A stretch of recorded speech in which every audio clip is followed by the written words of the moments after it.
The phoenix rises from its own ashes, a creature of fire and immortality that has captivated human imagination for millennia. Welcome to this journey through one of mythology's most enduring symbols. If you enjoy exploring the mysteries of ancient legends, please consider subscribing and following our channel to support more content like this. Now let's delve into the remarkable story of the phoenix. The phoenix is a legendary bird known primarily for its ability to be reborn from its own ashes, but this simple description barely touches the surface of this extraordinary creature. According to ancient sources, the phoenix is a solitary bird, unique in all the world. There exists only one phoenix at any given time, making it perhaps the rarest creature in all of mythology.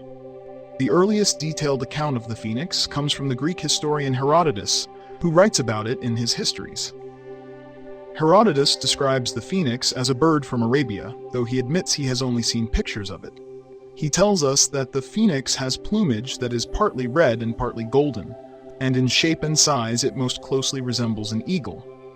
This comparison to the eagle is significant, as it establishes the phoenix as a creature of majesty and power from the very beginning of recorded accounts. The bird's connection to fire is not merely symbolic. According to ancient descriptions, the phoenix possesses feathers that shimmer with the colors of flame, deep crimsons, brilliant golds, and vibrant oranges that seem to dance like living fire across its body. Some accounts add purple and azure blue to this magnificent display, creating a creature that appears to be woven from sunset itself. A few describe the phoenix as having a crest of feathers on its head, like a crown or the rays of the sun. Others mention talons of great strength or a beak that shines like polished metal. The most famous characteristic of the phoenix is its remarkable life cycle. The bird does not reproduce in the conventional sense, nor does it die in any ordinary way. Instead, when the phoenix feels its end approaching, after living for anywhere between 500 to 1,461 years, depending on which ancient source one consults, it prepares for a transformation unlike any other in nature. Herodotus provides one version of this cycle in histories, though his account immediately presents us with the central mystery of phoenix mythology. He describes how the phoenix carries its father's body from Arabia to Egypt, specifically to the Temple of the Sun in Heliopolis. To accomplish this remarkable journey, the phoenix first makes an egg of myrrh as large as it can carry, then hollows out this egg and places its father's body inside before sealing it with more myrrh. But here we encounter the fundamental paradox that runs through all phoenix mythology. If only one phoenix exists at a time, how can there simultaneously be a phoenix and its father? How can the unique bird have a parent when uniqueness means there is no other of its kind? Herodotus himself offers no explanation for this contradiction. He simply reports what the Egyptians tell him and openly expresses his doubt about the entire account. His skepticism is important. It shows that even ancient observers recognize the logical problems in this story. Herodotus does not try to rationalize or harmonize the contradiction. He preserves it exactly as he heard it, inconsistency and all. The safest way to understand this paradox is symbolically. The word father functions as a narrative device, a way of talking about the previous life cycle of the same unique bird, rather than a literal second phoenix existing alongside the first. When the phoenix carries its father's body, it is really carrying the remains of its former self, honoring its previous incarnation with the same ritual reverence that a devoted child shows toward a deceased parent. The Roman poet Ovid, in his Metamorphoses, presents a version that focuses entirely on self-renewal and sidesteps the language of parentage. According to Ovid, the phoenix builds its own funeral pyre by gathering aromatic plants, cinnamon, spikenard, and myrrh, and creating a nest atop the branches of a palm tree or oak. Upon this fragrant bed, the phoenix settles and allows itself to die, consumed by flames that spring from its own body. From these ashes, something miraculous occurs. Ancient sources describe how a small worm or grub first appears in the remains. This creature, nourished by the essence of what came before, quickly transforms. Some accounts say it becomes a young phoenix within 3 days, while others suggest the process takes longer. What emerges is a fully formed phoenix, identical to what existed before, ready to begin the cycle anew. The Roman naturalist Pliny the Elder, in his Natural History, offers details that attempt to bridge the contradiction between Herodotus's version and the self-renewal accounts. He explains that the young phoenix, once it gains its strength, carries the nest that served as the funeral pyre, still containing the ashes of the previous form, to the city of the sun near Panchaya. There, in a holy place, it deposits these remains as an offering. The lifespan of the phoenix varies considerably across ancient sources, reflecting different cosmological and philosophical beliefs rather than mere inconsistency. Herodotus states in histories that the phoenix appears in Egypt every 500 years. Other sources propose much longer lifespans. The Roman senator Tacitus, in his Annals, discusses the phoenix and notes that different sources give different periods. Some claim the phoenix lives for 500 years, while others extend this to 1,461 years. Tacitus connects these longer cycles to what ancient astronomers call the Great Year, a vast cosmic cycle when the stars and planets return to their original positions. The number 1,461 is particularly significant because it represents a Sothic cycle, the period it takes for the Egyptian calendar to realign with the heliacal rising of the star Sirius.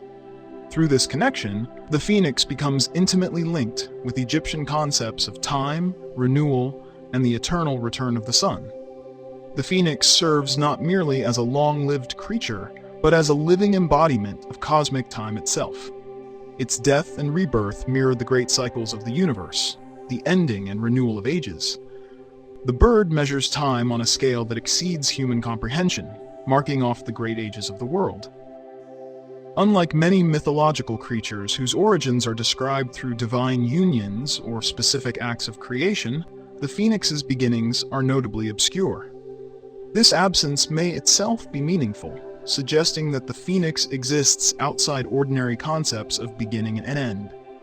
The Greeks drew early parallels between their phoenix and the Bennu bird of ancient Egyptian mythology, implying that the two shared a similar conceptual origin.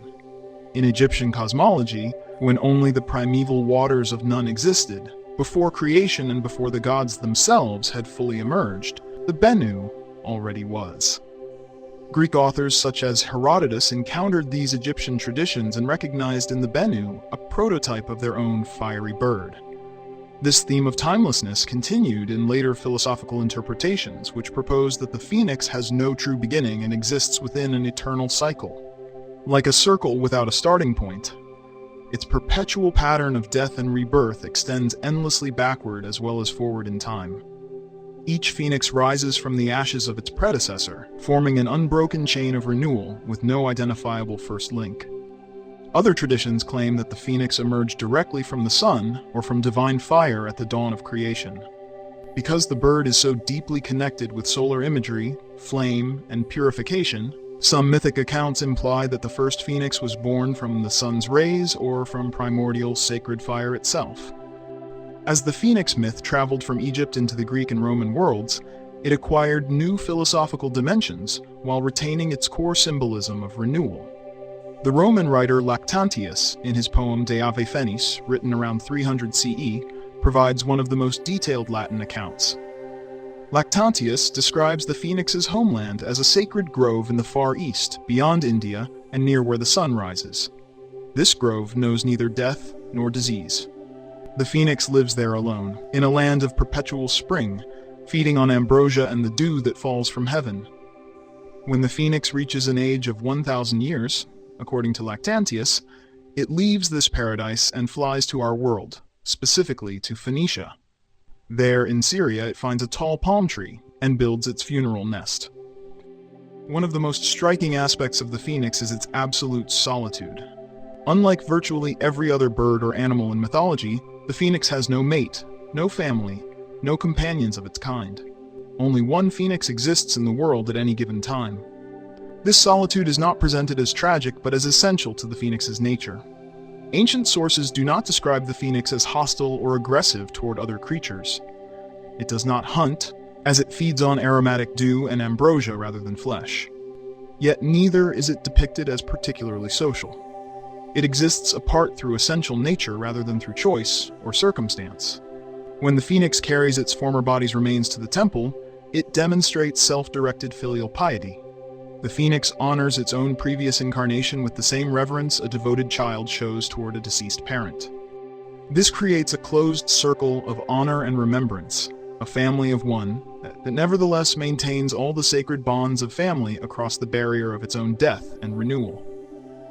The phoenix's primary and most celebrated power is its ability to achieve immortality through cyclical death and rebirth.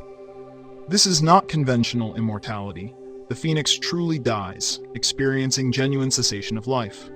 Ovid in Metamorphoses emphasizes that the phoenix is reduced to ashes, to fundamental elements, before the new form begins to take shape. This represents the ultimate form of regeneration, suggesting that the phoenix has power over the very processes of life and death themselves. The phoenix cannot be killed by conventional means. It does not fall prey to predators, does not succumb to disease, and cannot be destroyed by ordinary violence. The only force capable of ending the phoenix's life is the sacred fire it generates itself when the time for renewal arrives. Beyond its most famous ability to be reborn from its own ashes, the phoenix possesses several remarkable powers that ancient sources describe, though these abilities are mentioned with varying degrees of detail and consistency across different traditions. The phoenix possesses an intimate relationship with fire that goes beyond mere resistance to flame. According to the ancient accounts, the phoenix generates its own transformative fire. The flames that consume it at the end of its life spring from the bird's own body rather than being ignited by external sources. This suggests that the phoenix has some form of control over sacred or purifying fire. The flames that consume the phoenix are not ordinary fire, but possess transformative properties, capable of breaking down the bird's physical form while preserving its essential nature for renewal. Some accounts describe the phoenix's feathers themselves as having a fiery quality, shimmering with inner heat and light, even during the bird's normal life. Lactantius in De Ave Finis describes how the phoenix, when ready to renew itself, can summon or generate the heat necessary for its transformation. This internal generation of transformative flame represents a power unique to the phoenix among all creatures of ancient mythology. Even before its death and renewal, the phoenix lives for extraordinary spans of time. This longevity is not presented as merely living a long time while aging slowly. Rather, the phoenix remains in its prime throughout its entire life cycle. The bird maintains its full strength and vitality until the appointed time for its renewal approaches. This suggests that the phoenix has power over the normal processes of aging and decay, remaining untouched by time's erosive effects throughout its extended life. Some later traditions, though not prominently featured in the earliest Greek and Roman sources, attribute to the phoenix a voice of extraordinary beauty and power. These accounts describe the phoenix's song as having almost magical properties, capable of affecting those who hear it, bringing peace, inspiring wonder, or marking significant moments in cosmic time. Finally, and perhaps most mysteriously, the phoenix possesses the power of absolute uniqueness. Only one phoenix can exist at any given time. This is not a matter of rarity. The phoenix is not the last of a dwindling species. Rather, uniqueness is intrinsic to what the phoenix is. This represents a kind of ontological power, a way of existing that excludes the possibility of duplication or multiplication. This power of uniqueness may be connected to the phoenix's role as a cosmic measure, a marker of great cycles of time. Just as there is only one universe in ancient cosmology, only one sun, only one cosmic cycle happening at any given moment, so there is only one phoenix. The bird's uniqueness reflects its connection to cosmic singularities. By the early Roman Empire, the phoenix begins to appear in Christian writings, where it acquires new interpretations while preserving its ancient symbolism. Christian authors also transmit details from earlier pagan traditions that might otherwise have been lost. The phoenix even enters some Jewish legends, where its nature is explained through acts of virtue and obedience. One such story places the phoenix in the Garden of Eden. When Eve ate from the tree of knowledge of good and evil, she did not keep the fruit for herself and Adam alone. According to the Midrash, she offered it to all the other creatures, the animals, the cattle, and the birds.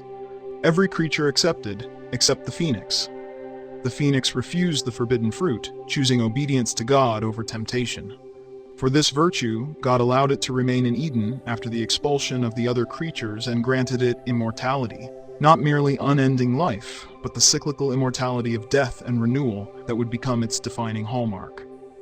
A second important legend involving the phoenix appears in Talmudic tradition, set during the time of Noah's Ark and the Great Flood.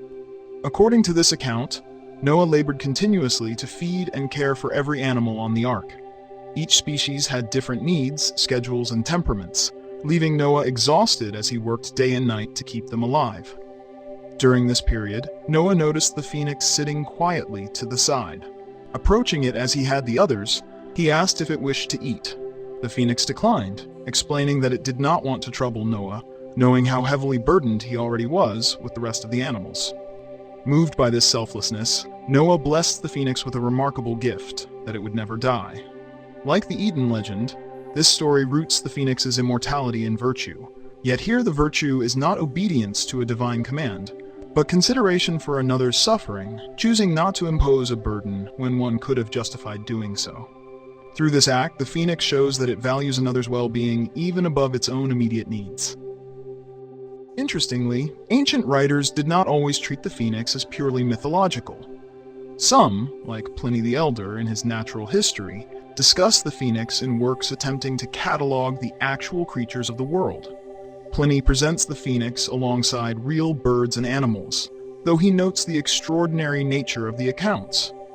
This placement in natural histories tells us something important about ancient thinking.